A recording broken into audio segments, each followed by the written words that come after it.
Hello kids, welcome back to English class 6th, and today last class we have completed a chapter that was about a child who was very notorious and how he changed himself into a very nice idle child. This time we are back with a poem which basically is about how to differentiate between a house and a home. क्या फ़र्क होता है एक house में और एक home में. This poem has been composed by Lauren M. Halley. And let's see what's in the poem. Before we start reading the poem, there is a content written over it. What is the difference between a house and a home? Discuss it with your partner, then read the poem.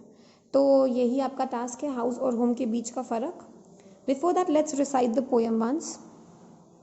What is a house? It's brick and stone and woods that hard, some window glass and perhaps a yard.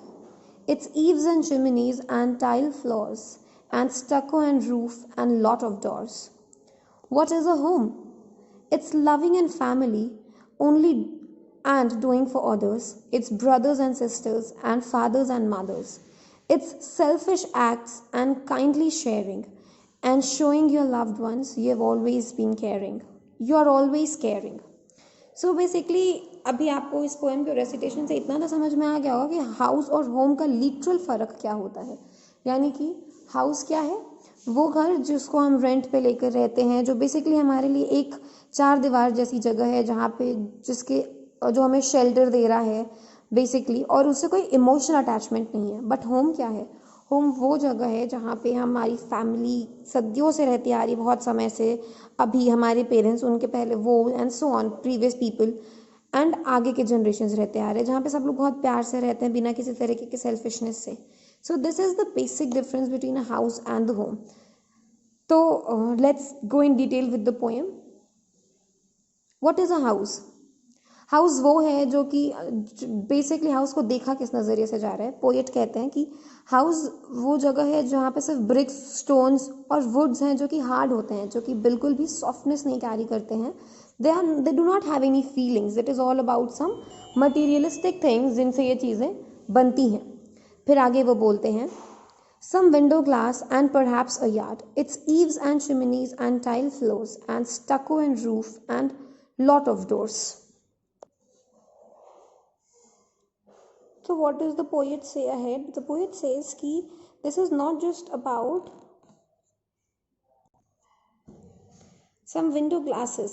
It's not just about some feelings. It is basically about window glass, कांच के जो शीशे लगे हैं, या आप ऐसे कह रहे जो यार्ड स्पेस है वहाँ, या फिर ईव्स और चिमनीज के बारे में. ईव्स क्या होता है? जब आपने देखा होगा आपकी जो वॉल है, आउटर मोस्ट वॉल है घर की, उसके ऊपर जो रूफ का एरिया बनाता है वो थोड़ा सा बढ़ा कर बनाया जाता है. उसी बढ़े हुए एरिया को ईव्स कहते हैं. चिमनीज आपको पता ही होगा. Chimneys are the places that absorbs the smoke that is being created by the house. And tile floors यानी कि फ्लोर पे लगे हुए टाइल्स. एंड स्टको क्या है? जो वॉल्स पे प्लास्टर होता है सीमेंट का, that thin layer of plaster is called as stucco. And roof and lots of door. तो हाउस को डिफाइन करने के लिए जो भी वर्ड्स यूज़ किए गए, if you pay attention you will find कि ये सारी की सारी चीज़ें मटीरियलिस्टिक है. मटीरियलिस्टिक यानी कि कोई इमोशनल अटैचमेंट नहीं है इन चीज़ों से. ये जो घर है जहाँ पे जो हाउस है बेसिकली, इससे जो भी अटैचमेंट है सिर्फ और सिर्फ इससे इमोशनल नहीं है कुछ भी. It is all about the things, चाहे वो ईंटों की बात है या लकड़ी की या शीशे की या ईव्स की या प्लास्टर की, टाइल्स की, एट्सेट्रा. हर एक चीज़ जो भी इसमें एक्सप्लेन किया जा रहा है दैट इज़ मटीरियलिस्टिक, सामान से जुड़ी है, फीलिंग से नहीं. लेकिन अगर हम होम की बात करें, यानी कि एक घर जो कि मेहनत से खुद क्रिएट किया हो, हमसे बड़े लोगों ने, हमारे फादर या हमारे ग्रैंडफादर ने, वहाँ पे क्या होता है? वहाँ पे फैमिली होती है, इमोशंस होते हैं, प्यार होता है एक दूसरे में, एक दूसरे के लिए, बिना किसी सेल्फलेस लव होता है, बिना किसी सेल्फिशनेस को रखे. सारे भाई बहन एक साथ रहते हैं, fathers and mothers live together.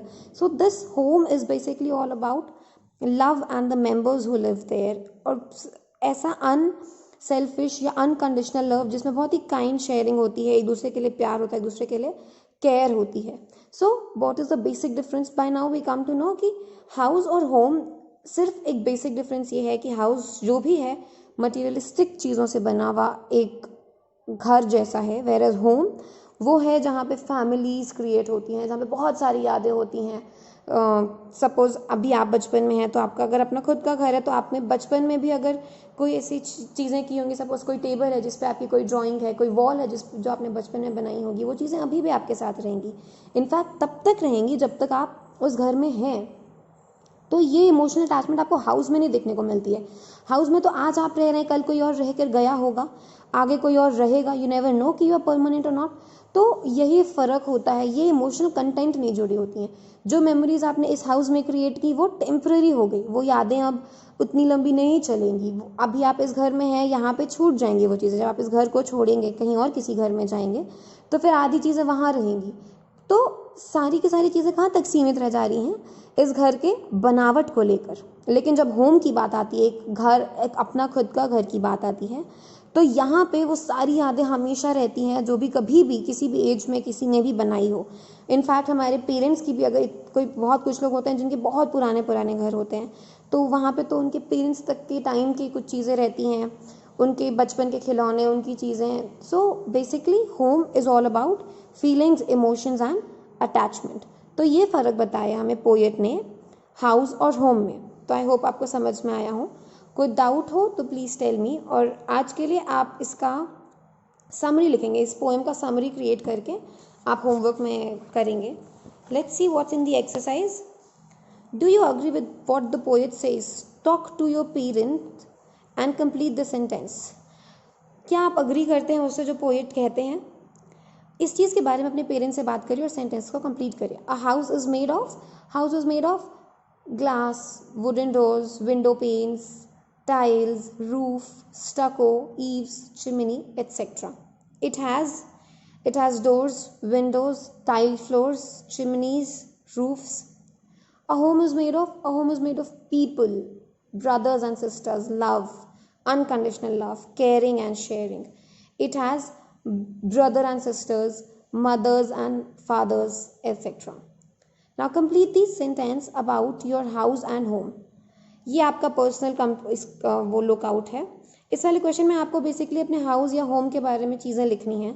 My house is, इसको कंप्लीट करना है, and the best thing about my home is, दोनों चीज़ों का कंप्लीट करना। हाउस, अगर आप रेंट के घर में रहते हैं तो आप हाउस वाला लिखेंगे, अगर आप खुद के घर में रहते हो तो आप होम वाला लिखेंगे। और जो लोग खुद के घर रेंट के घर में रहते हैं वो होम में अपने गाँव पे जो घर है या जो भी उनका नेटिव प्लेस है उसके बारे में लिखेंगे। ठीक है? So by now we are done with this poem, and in next lecture we shall begin with the next topic. So till then, take care, stay at home and stay safe. कोई doubt हो तो talk to us about it या comment section में लिखिए. So take care kids.